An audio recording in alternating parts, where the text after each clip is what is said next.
Joining us now to elaborate on the survey results, we have OCTA Research Fellow Guido David. Magandang umaga sa iyo, Guido. Welcome back to Morning Matters. Yes, good morning, Gretchen, and to our viewers and listeners at Morning Matters. Okay, public concern over corruption now ranked second among the top concerns in your survey. Hasn't this always been a top concern for Filipinos? I mean, when we go to the election cycle, people or candidates know that talking about corruption is always a plus, and it's relevant to many socioeconomic classes. What makes this survey result different? Well, it's always relevant, Gretchen, but and we always ask this question to our in our survey. So, yung urgent national concerns is one of the staples of the OCTA Research Tugon ng Masa survey. What makes this relevant is that it's the first time that this factors in the top five. So remember, this is urgent national concerns. And let's say about 4 years ago, the urgent national concern was about COVID and public health.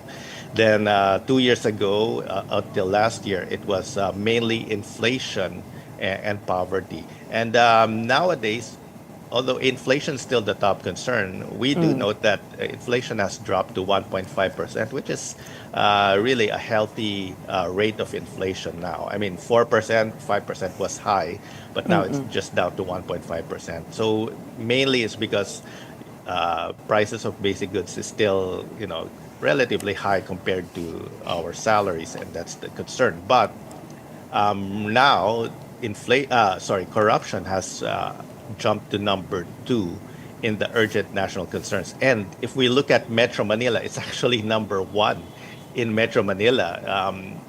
About 53% of the respondents say that graft and corruption in government is the top concern in Metro Manila.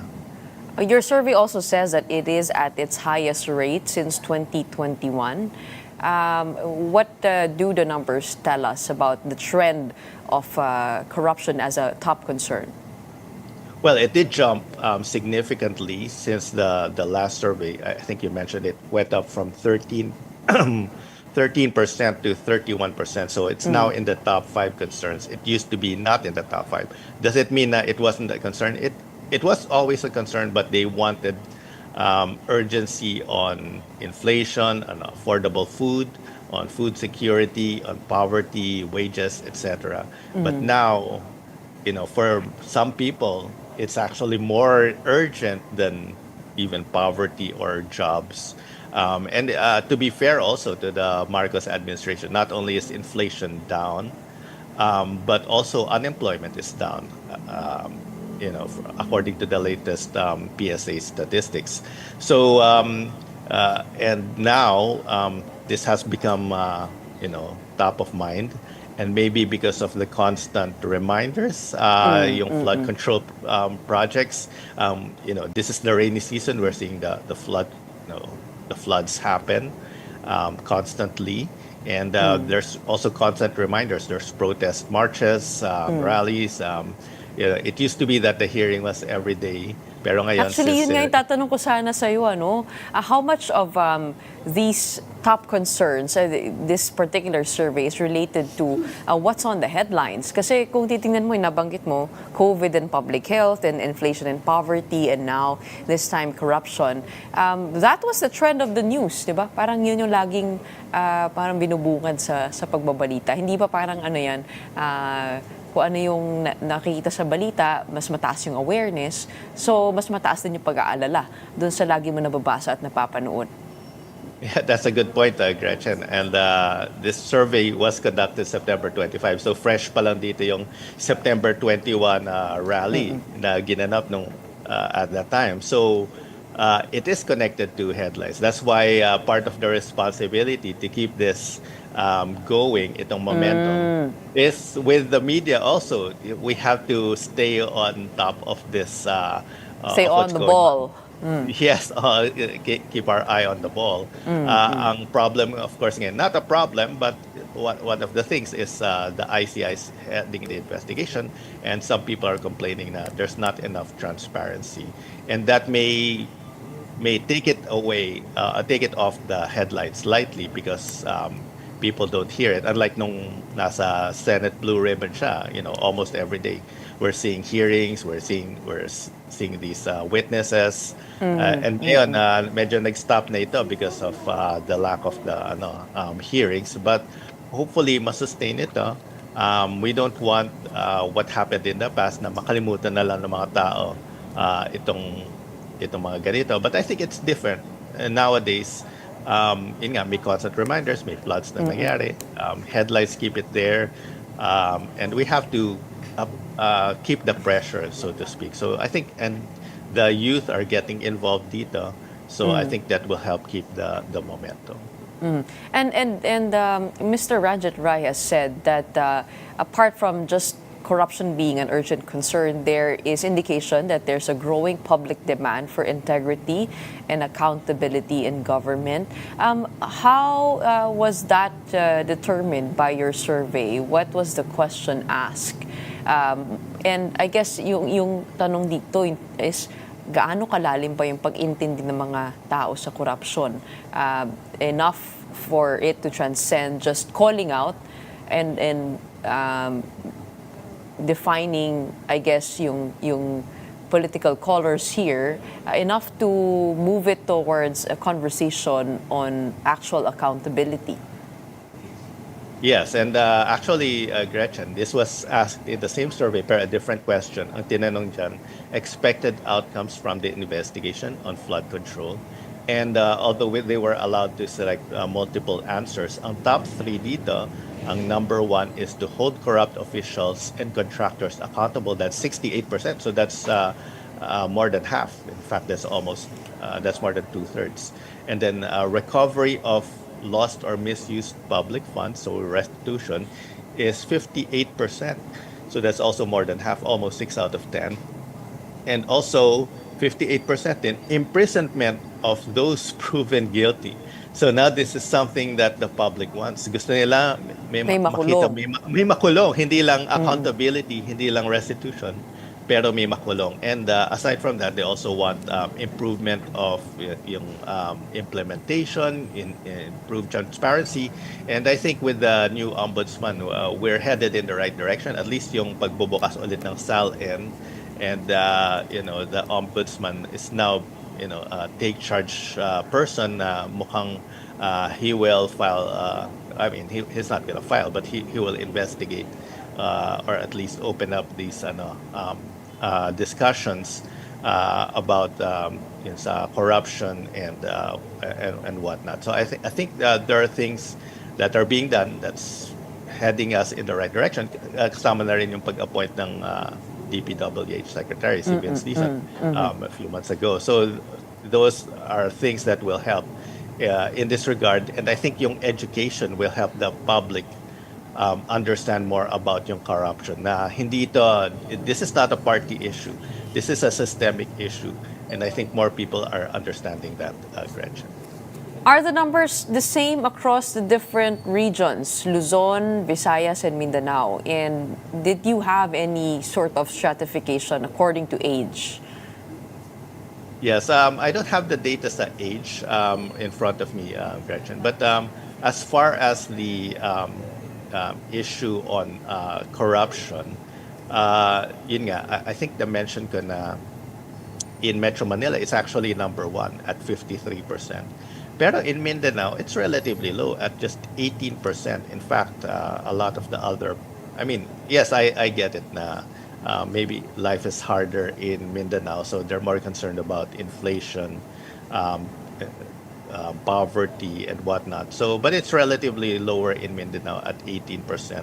And for socioeconomic class ABC, it's higher at 40%. Pero sa E, it's only 24%. That means, siguro sa mga lower socioeconomic classes, and I hear this sometimes, parang sinasabi nila ng mga tao, wala namang mangyayari dyan, pare-pareho lang naman yan. But let's not fall into that mindset na, yun nga, na nothing will change. we have to keep applying the pressure because we need systemic change. And to be fair naman, Gretchen, our democracy is relatively young since 1986. So that's only 39 years. Magpo 40 years pa lang yung democracy natin. So we have really ways to improve pa naman.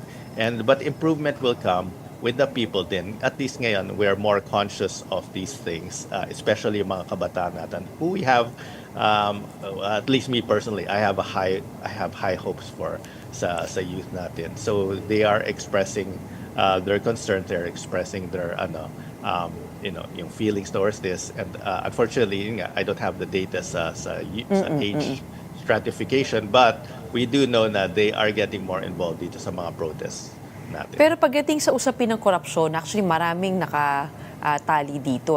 Hindi lang naman yung flood control, nandyan din yung usapin ng confidential funds, nandyan din yung usapin ng pork barrel funds. How does the flood control compare to the other issues related to corruption? Is this somehow a unifying factor across different socio-economic classes? Meron bang pagkakaiba? Kasi pag sinabi nating flood control at pagbaha, lahat tayo nakakaranas niyan eh. Ito ba ay mas poignant na issue? Right, and that's a good point, Gretchen, and I'm glad you raised that. Kasi the pork barrel issue has been around for some time. I think, past several administrations, we've been hearing about the pork barrel. And nagpapalit lang yung pangalan, and then people seem to forget about it until it's raised up, it's brought up again. But you're right. Well, yung confidential funds, intel funds, it was an issue, but not a lot of people were as involved in the discussion. If I remember correctly, this confidential funds, and some people were saying, parang, okay, well, I mean, siguro yung scale of things sa confidential funds and the fact na the flood control affects us directly. Whereas kunyari, things like confidential funds, pork barrel, these seem to be words na hindi masyadong nasa grasp ng mga, hindi naman sana, hindi natin naiintindihan, pero hindi siya directly tangible sa atin. Whereas flood control, and to be fair, even sa E, which I said medyo mababa at 24%, that's still one out of 4 Filipinos sa socio-economic class E, and sa D 31%.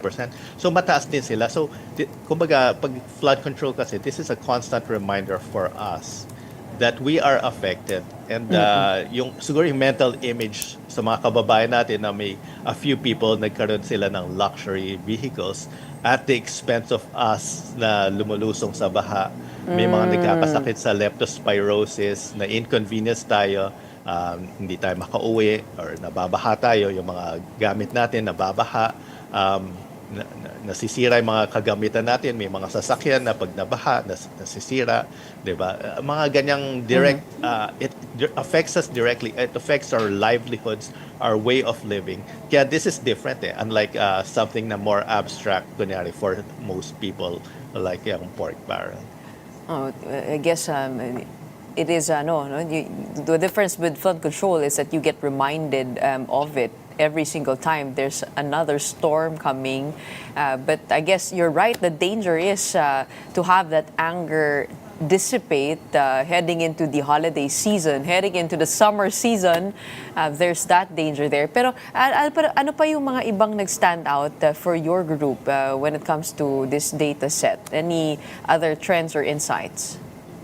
Well, na-mention ko na kanina, Gretchen, about the yun nga, yung expected outcomes.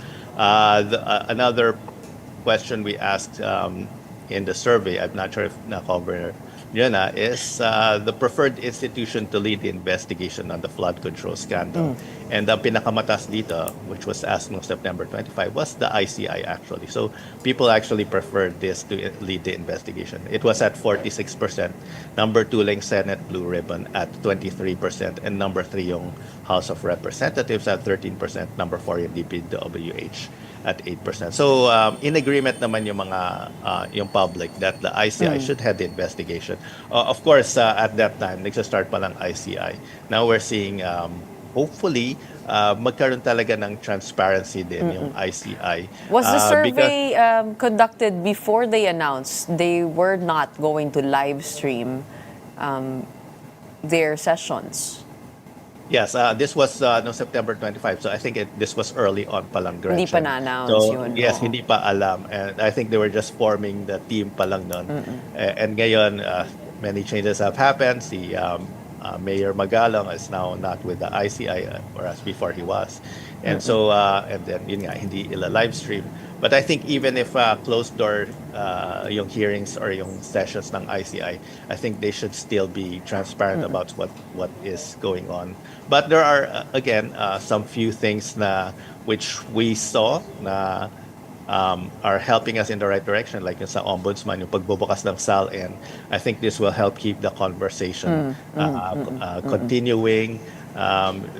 Tama yung sabi niya, Gretchen, na every rainy season, which will happen every year, constant reminder of Babalik the flood na control naman yung project. usapin na Babalik yan. na Oo. naman, Oo. right? But it's not just flood control. I mean, now, Correct. we have even talks na baka yung ibang infrastructures natin, hindi pala earthquake-proof, especially now that earthquakes are happening.